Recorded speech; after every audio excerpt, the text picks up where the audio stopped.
ଆକାଶବାଣୀ।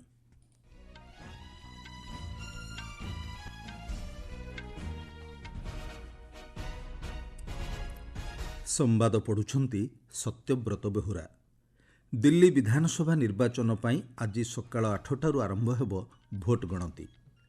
ଜାତୀୟ ସଫେଇ କର୍ମଚାରୀ ଆୟୋଗ କାର୍ଯ୍ୟକାଳ 2028 ମସିହା ପର୍ଯ୍ୟନ୍ତ ବୃଦ୍ଧି। ତିନିଦିନିଆ ଫ୍ରାନ୍ସ ଓ ଆମେରିକା ଗସ୍ତରେ ଯିବେ ପ୍ରଧାନମନ୍ତ୍ରୀ ନରେନ୍ଦ୍ର ମୋଦି। ପ୍ରୟାଗରାଜ ମହାକୁମ୍ଭରେ ପବିତ୍ର ସ୍ନାନ କରିଥିବା ଶ୍ରଦ୍ଧାଳୁ ଓ ପର୍ଯ୍ୟଟକଙ୍କ ସଂଖ୍ୟା 40 କୋଟି ଅତିକ୍ରମ କରିଥିବା ସୂଚନା। ଏବଂ ମୁମ୍ବାଇ ଓପନ୍ ଟେନିସ୍ରେ ମାୟା ରାଜେଶ୍ୱରନ୍ ମହିଳା ସିଙ୍ଗଲ୍ସ ସେମିଫାଇନାଲକୁ ଉନ୍ନୀତ। ଦିଲ୍ଲୀ ବିଧାନସଭା ନିର୍ବାଚନ ପାଇଁ ଆଜି ସକାଳ 8ଟାରୁ ଭୋଟ ଗଣତି ଆରମ୍ଭ ହେବ। ଏଥିପାଇଁ ଦିଲ୍ଲୀର 11ଟି ଜିଲ୍ଲାରେ 19ଟି ଭୋଟ ଗଣତି କେନ୍ଦ୍ର କରାଯାଇଛି। ଆମ ଆକାଶବାଣୀ ସମ୍ବାଦଦାତା ଜଣାଇଛନ୍ତି, ଭୋଟ ଗଣତି କାର୍ଯ୍ୟକୁ ସୁରୁଖୁରୁରେ ସମ୍ପନ୍ନ କରିବା ଲାଗି କଡ଼ା ସୁରକ୍ଷା ବ୍ୟବସ୍ଥା ଗ୍ରହଣ କରାଯାଇଛି। 38 କମ୍ପାନୀ କେନ୍ଦ୍ରୀୟ ସୁରକ୍ଷା ବଳ ସମେତ ଦିଲ୍ଲୀ ପୋଲିସ ଓ ଅନ୍ୟାନ୍ୟ ସୁରକ୍ଷା ବଳକୁ ବିଭିନ୍ନ ଭୋଟ ଗଣତି କେନ୍ଦ୍ରରେ ମୁତୟନ କରାଯାଇଛି। ନିର୍ବାଚନ ଆୟୋଗଙ୍କ ନିୟମ ଅନୁଯାୟୀ କେନ୍ଦ୍ରୀୟ ସୁରକ୍ଷା ବଳ ଭୋଟ ଗଣତି କେନ୍ଦ୍ରଗୁଡ଼ିକରେ ସ୍ୱତନ୍ତ୍ର ସୁରକ୍ଷା ପ୍ରଦାନ କରିବେ ବୋଲି କୁହାଯାଇଛି। 70 ଆସନ ବିଶିଷ୍ଟ ଦିଲ୍ଲୀ ବିଧାନସଭା ନିର୍ବାଚନରେ ବିଜେପି, ଆମ୍ ଆଦମୀ ପାର୍ଟି ଏବଂ କଂଗ୍ରେସ ସମେତ ଅନ୍ୟ କେତେକ ରାଜନୈତିକ ଦଳର 699 ଜଣ ପ୍ରାର୍ଥୀଙ୍କର ଆଜି ଭାଗ୍ୟ ନିର୍ଦ୍ଧାରଣ ହେବ।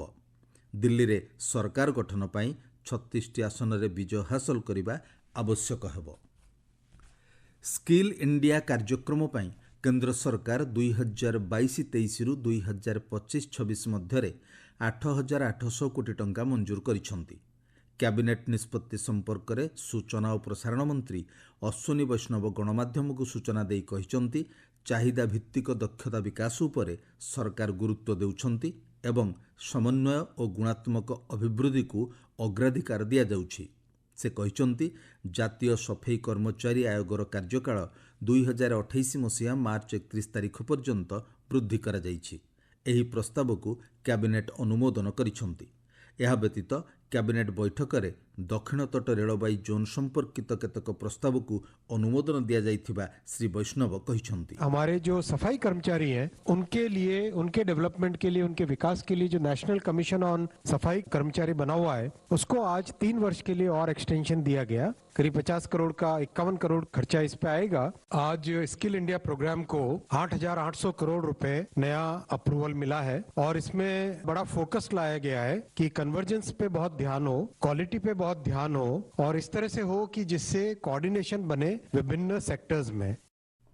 ପ୍ରଧାନମନ୍ତ୍ରୀ ନରେନ୍ଦ୍ର ମୋଦି ମନୋରଞ୍ଜନ, ସୃଜନଶୀଳତା ଏବଂ ସଂସ୍କୃତି ଜଗତକୁ ଗୋଟିଏ ସ୍ଥାନରେ ପ୍ରଦର୍ଶନ କରୁଥିବା ବିଶ୍ୱସ୍ତରୀୟ ଶିଖର ସମ୍ମିଳନୀ ୱେବ୍ସର ପରାମର୍ଶଦାତା ବୋର୍ଡର ଏକ ବୈଠକ କରିଛନ୍ତି।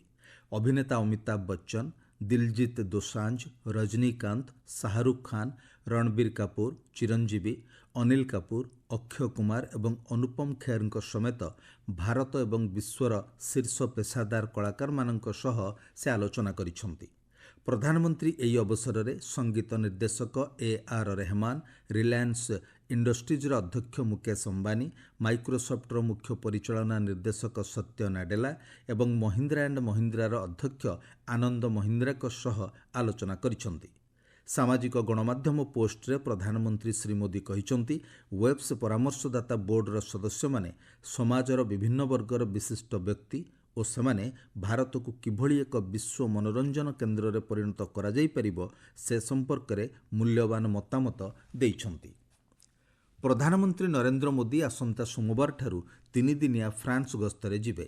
ଏହି ଗସ୍ତ କାଳରେ ପ୍ୟାରିସଠାରେ ପ୍ରଧାନମନ୍ତ୍ରୀ ଶ୍ରୀ ମୋଦି ଫ୍ରାନ୍ସ ରାଷ୍ଟ୍ରପତି ଇମାନୁଏଲ ମାକ୍ରନ୍ଙ୍କ ସହ କୃତ୍ରିମ ବୁଦ୍ଧିମତା ସମ୍ମିଳନୀରେ ସହ ଅଧ୍ୟକ୍ଷତା କରିବେ। ନୂଆଦିଲ୍ଲୀରେ ବୈଦେଶିକ ସଚିବ ବିକ୍ରମ ମିଶ୍ରି ଏନେଇ ସୂଚନା ପ୍ରଦାନ କରିଛନ୍ତି। ଶ୍ରୀ ମିଶ୍ରି କହିଛନ୍ତି, ପ୍ରଧାନମନ୍ତ୍ରୀ ନରେନ୍ଦ୍ର ମୋଦି ଚଳିତ ମାସ 12 ଏବଂ 13 ତାରିଖରେ ମଧ୍ୟ ଆମେରିକା ରାଷ୍ଟ୍ରପତି ଡୋନାଲ୍ଡ ଟ୍ରମ୍ପଙ୍କ ସହିତ ଦ୍ୱିପାକ୍ଷିକ ବୈଠକରେ ଯୋଗଦେବେ। ବୈଠକରେ ପ୍ରଧାନମନ୍ତ୍ରୀ ମୋଦି ଏବଂ ଡୋନାଲ୍ଡ ଟ୍ରମ୍ପଙ୍କ ମଧ୍ୟରେ ଆମେରିକା ପ୍ରଶାସନର ଅପ୍ରବାସନ ଓ ଶୁଳ୍କ ବୃଦ୍ଧି ନୀତି ସମ୍ପର୍କରେ ଆଲୋଚନା ହେବାର ସମ୍ଭାବନା ରହିଛି। ଆମେରିକା ରାଷ୍ଟ୍ରପତି ଭାବେ ଦାୟିତ୍ୱ ଗ୍ରହଣ କରିବା ପରେ ଶ୍ରୀ ମୋଦି ଦ୍ୱିତୀୟ ନେତା ଭାବେ ଶ୍ରୀ ଟ୍ରମ୍ପଙ୍କୁ ସାକ୍ଷାତ କରିବେ।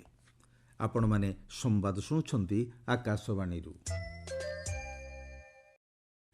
ପ୍ରୟାଗରାଜ ମହାକୁମ୍ଭରେ ଗତକାଲି ସୁଦ୍ଧା ପବିତ୍ର ସ୍ନାନ କରିଥିବା ଶ୍ରଦ୍ଧାଳୁ ଓ ପର୍ଯ୍ୟଟକଙ୍କ ସଂଖ୍ୟା 40 କୋଟି ଅତିକ୍ରମ କରିଛି।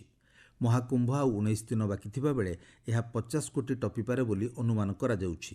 ପବିତ୍ର ତ୍ରିବେଣୀରେ ସ୍ନାନ କରିବା ପାଇଁ ଭାରତ ସମେତ ବିଶ୍ୱର ବିଭିନ୍ନ ସ୍ଥାନରୁ ବହୁ ସଂଖ୍ୟାରେ ଲୋକମାନେ ଆସୁଛନ୍ତି। ମୌନି ଅମାବାସ୍ୟାରେ ସର୍ବାଧିକ 8 କୋଟିରୁ ଅଧିକ ଶ୍ରଦ୍ଧାଳୁ ସ୍ନାନ କରିଥିବା ବେଳେ ମକର ସଂକ୍ରାନ୍ତିରେ 3,50,000 ଶ୍ରଦ୍ଧାଳୁ ସ୍ନାନ କରିଥିଲେ। ଜାନୁଆରୀ 30 ଓ ଫେବୃଆରୀ 1ରେ 2 କୋଟିରୁ ଅଧିକ ଲୋକ ମହାକୁମ୍ଭ ଦର୍ଶନ କରିଥିବା ବେଳେ ପୌଷ ପୂର୍ଣ୍ଣିମାରେ 1,70,00,000ରୁ ଅଧିକ ଶ୍ରଦ୍ଧାଳୁ ପବିତ୍ର ସ୍ନାନ କରିଥିଲେ। କେନ୍ଦ୍ର ଗ୍ରାମ୍ୟ ଉନ୍ନୟନ ଓ ପଞ୍ଚାୟତିରାଜ ମନ୍ତ୍ରଣାଳୟ ପକ୍ଷରୁ ଚଳିତ ମହାକୁମ୍ଭ ମେଳାରେ ଏକ ମଣ୍ଡପ ସ୍ଥାପନ କରାଯାଇଛି। ମଣ୍ଡପରେ ସରକାରୀ ଯୋଜନା ଏବଂ ଆଦର୍ଶ ଗ୍ରାମ ମଡେଲ ପ୍ରଦର୍ଶିତ ହେଉଥିବା ଆମ ସମ୍ବାଦଦାତା ଜଣାଇଛନ୍ତି। ମନ୍ତ୍ରଣାଳୟ ଦ୍ୱାରା ଆଦର୍ଶ ଗ୍ରାମ ମଣ୍ଡପରେ ପଞ୍ଚାୟତ ଘର, ଅଙ୍ଗନବାଡ଼ି, ସ୍ଥାୟୀ ଆବାସ ଏବଂ ମହାତ୍ମା ଗାନ୍ଧୀ ଜାତୀୟ ଗ୍ରାମୀଣ ରୋଜଗାର ଗ୍ୟାରେଣ୍ଟି ଆଇନ ଅଧୀନରେ ପ୍ରଦାନ କରାଯାଉଥିବା ବିଭିନ୍ନ ସୁବିଧା ସୁଯୋଗ ଉପରେ ଧ୍ୟାନ କେନ୍ଦ୍ରିତ କରାଯାଇଛି। ମଣ୍ଡପ ଦାୟିତ୍ୱରେ ଥିବା ରିୟା ସିଂ ଆକାଶବାଣୀ ସମ୍ବାଦକୁ କହିଛନ୍ତି, ଗ୍ରାମାଞ୍ଚଳରେ ସରକାରଙ୍କ ଦ୍ୱାରା କାର୍ଯ୍ୟକାରୀ ହେଉଥିବା ସମସ୍ତ ଯୋଜନା ଏହି ପ୍ରଦର୍ଶନୀରେ ସ୍ଥାନିତ ହୋଇଛି। ଅନ୍ୟପକ୍ଷରେ ମଣ୍ଡପରେ ଗାଁର ବାସ୍ତବ ସଂସ୍କୃତିକୁ ପ୍ରଭାବଶାଳୀ ଢଙ୍ଗରେ ପ୍ରଦର୍ଶନ କରାଯାଉଛି। ଶିକ୍ଷା, ଦକ୍ଷତା, ପ୍ରଶିକ୍ଷଣ ଏବଂ ଭିତ୍ତିଭୂମିଠାରୁ ଆରମ୍ଭ କରି ନିଯୁକ୍ତି ସୃଷ୍ଟି, ଗୃହ ନିର୍ମାଣ ଏବଂ ଅର୍ଥନୈତିକ ଓ ସାମାଜିକ ବିକାଶ ସମ୍ପର୍କରେ ଏହି ଆଦର୍ଶ ମଣ୍ଡପରେ ତଥ୍ୟଭିତ୍ତିକ ଉପସ୍ଥାପନା କରାଯାଉଛି। ଆକାଶବାଣୀର ମହାନିର୍ଦ୍ଦେଶକ ଡକ୍ଟର ପ୍ରଜ୍ଞା ପାଲିୱାଲ ଗୌର ଗତକାଲି ପ୍ରୟାଗରାଜ ମହାକୁମ୍ଭ ନଗରର ସେକ୍ଟର 4ରେ ଥିବା ଆକାଶବାଣୀର କ୍ୟାମ୍ପ କାର୍ଯ୍ୟାଳୟ ପରିଦର୍ଶନ କରିଛନ୍ତି। ଗସ୍ତ ସମୟରେ ସେ ଆକାଶବାଣୀର ଅଧିକାରୀ ଓ କର୍ମଚାରୀଙ୍କ ସହ ଆଲୋଚନା କରିଥିଲେ। ମହାକୁମ୍ଭ 2025ର ବିସ୍ତୃତ କଭରେଜ ଓ ବିଭିନ୍ନ ଆନୁଷଙ୍ଗିକ ବିଷୟର ସମୀକ୍ଷା କରାଯାଇଥିବା ସୂଚନା ମିଳିଛି। ଆକାଶବାଣୀ ଗତ ମାସ 10 ତାରିଖରେ କୁମ୍ଭବାଣୀ ଚ୍ୟାନେଲର ଶୁଭାରମ୍ଭ କରିଥିଲା। ଏହି ଅବସରରେ ଡକ୍ଟର ପାଲିୱାଲ କହିଛନ୍ତି, କୁମ୍ଭବାଣୀ ଚ୍ୟାନେଲ ମହାକୁମ୍ଭ ମେଳା ସମ୍ବନ୍ଧୀୟ ବିଭିନ୍ନ ଖବର ପ୍ରଦାନ କରିବାର ଦୃଢ଼ ମାଧ୍ୟମ ପାଲଟିଛି। ସେ କହିଛନ୍ତି, ଅମୃତ ସ୍ନାନ ସମୟରେ କୁମ୍ଭବାଣୀରୁ ସ୍ୱତନ୍ତ୍ର ଧାରାବିବରଣୀ ମଧ୍ୟ ପ୍ରସାରଣ କରାଯାଉଛି। ମୁମ୍ବାଇରେ ବିନା ବୈଧ କାଗଜପତ୍ରରେ ରହୁଥିବା ଅଭିଯୋଗରେ 4 ଜଣ ମହିଳାଙ୍କ ସମେତ 7 ଜଣ ବାଂଲାଦେଶୀ ନାଗରିକଙ୍କୁ ଗିରଫ କରାଯାଇଛି। ଜଣେ ପୁଲିସ ଅଧିକାରୀ କହିଛନ୍ତି, ସେମାନେ ଚେମ୍ବୁରର ମହୁଲରେ ପାଖାପାଖି 5 ବର୍ଷ ହେବ ରହିଆସୁଥିଲେ। ଅଭିଯୁକ୍ତମାନେ ସ୍ୱୀକାର କରିଛନ୍ତି, ସେମାନେ ବାଂଲାଦେଶର ନାଗରିକ ଏବଂ 2020 ମସିହା ମାର୍ଚ୍ଚ ମାସଠାରୁ ବିନା ବୈଧ କାଗଜପତ୍ରରେ ସେଠାରେ ରହୁଥିଲେ। ସୂଚନା ଅନୁଯାୟୀ ସେମାନଙ୍କ ବିରୋଧରେ ଆଇନ ଅନୁଯାୟୀ ମାମଲା ରୁଜୁ କରାଯାଇଛି ଏବଂ ତଦନ୍ତ ଜାରି ରହିଛି। କଙ୍ଗୋ ଡିଆର୍ସିରେ ହଇଜା, ମ୍ୟାଲେରିଆ, ଯକ୍ଷ୍ମା ଏବଂ ମଙ୍କିପକ୍ସ ଭଳି ରୋଗ ବ୍ୟାପିବା ଆଶଙ୍କା ଦେଖାଦେଇଥିବା ବିଶ୍ୱ ସ୍ୱାସ୍ଥ୍ୟ ସଂଗଠନ ଚେତାବନୀ ଜାରି କରିଛି। ଡିଆର୍ସିର ପ୍ରତିନିଧି କହିଛନ୍ତି, ରୁଆଣ୍ଡା ସମର୍ଥିତ ବିଦ୍ରୋହୀ ଏବଂ କଙ୍ଗୋ ସଶସ୍ତ୍ର ବାହିନୀ ମଧ୍ୟରେ ସଂଘର୍ଷ ଯୋଗୁଁ ଏହି ପରିସ୍ଥିତି ଭୟଙ୍କର ସ୍ଥିତି ଆଡ଼କୁ ଗତି କରୁଛି। ସଂଗଠନ କହିଛି, ଉତ୍ତର କିଭୁ ପ୍ରଦେଶରେ ଗତ ମାସରେ 600 ଜଣ ହଇଜା ରୋଗୀ ଏବଂ ଅନ୍ୟ 14 ଜଣଙ୍କ ମୃତ୍ୟୁ ଘଟିଛି। ସେଠାରେ ଜଳ ଯୋଗାଣରେ ପ୍ରତିବନ୍ଧକ ସୃଷ୍ଟି ହେବାରୁ ଏହି ରୋଗ ବ୍ୟାପିବା ଆଶଙ୍କା ଆହୁରି ବୃଦ୍ଧି ପାଇଛି। କଲମ୍ବୋରେ ଡିଜିଟାଲ ଭିତ୍ତିଭୂମି ନିର୍ମାଣ ଶୀର୍ଷକ 2 ଦିନିଆ ବିମ୍ଷ୍ଟେକ୍ ଡିଜିଟାଲ ସମ୍ମିଳନୀ ଆରମ୍ଭ ହୋଇଛି।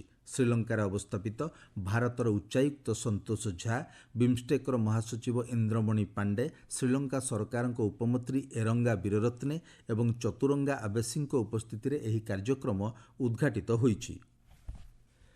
ମୁମ୍ବାଇ ଓପନ୍ ଟେନିସ୍ରେ ମାୟା ରାଜେଶ୍ୱରନ୍ ମହିଳା ସିଙ୍ଗଲ୍ସ ସେମିଫାଇନାଲକୁ ଉନ୍ନୀତ ହୋଇଛନ୍ତି।